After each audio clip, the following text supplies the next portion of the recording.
Bago yung training camp ng Lakers, magkakaroon muna sila ng media day at para maklear na rin ang roster nila sa 2026 NBA season. Naka-receive ngayon ng extension contract si JJ Redick dahil mas gusto ng front office yung magiging second year nito bilang head coach dahil last season nakapagtalayan ng franchise 50 to 32 record sa regular season na nagdala sa kanila sa third seed ng Western Conference. Kahit panatalo ang Lakers sa unang round ng playoffs sa 5 games, nakikita na maganda pa rin yung unang taon na nagawa nitong si Redick sa Lakers. Sa extension niya ngayon, meron siyang additional 4 years, 32 million salary. May mga issue pagdating sa sistema nitong si Redick last season, lalo na pagdating sa small ball lineup at sa mga nagiging pabago-bagong rotation. Pero malinaw nga na sa unang season niya maganda at naging outstanding ang performance niyan bilang head coach at nakapagtala ng magandang record sa franchise ng Lakers. Kaya malinaw na sinabi ni Pelinka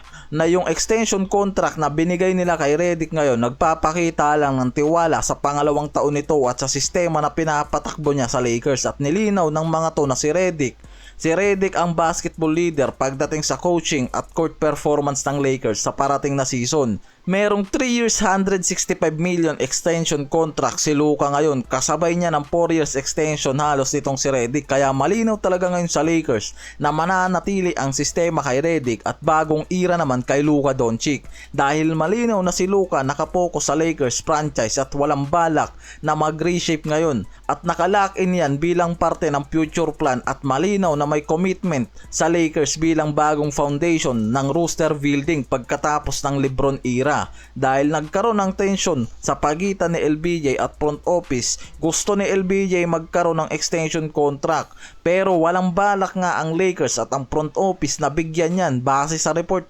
nag-exercise siya ng player option niya ngayon na nagkakahalaga ng 52 million. Ibig sabihin lang, sigurado pa rin na maglalaro siya sa Lakers pero magiging unrestricted free agent siya pagkatapos ng 2025 to 26, maliban lang kung may bagong kontrata nga na ibibigay sa kanya ang Lakers. Ang problema ngayon, si LBJ mismo ang nare-report na naghahanap ng extension sa Lakers pero wala nga raw at hindi yan binigyan ng Lakers at malinaw na gustong tapusin na lang ng mga to ang 2025 to 26 season para kay LBJ. At dahil gusto ng front office na magretiro bilang LA Lakers si LBJ pero nakikita ng mga to na mukhang hindi pa ito ang huling season at career ni LBJ dahil ang front office ni Rob Pelinka nagsabi na nire-respeto nila ang desisyon ni LBJ at iniwan ang long-term decision sa kanya. Nare-report naman ngayon ang pangatlong beses na pag-attempt ng Lakers sa trade para dito kay Walker Kessler sa Utah Jazz dahil kahit nag-sign ang Lakers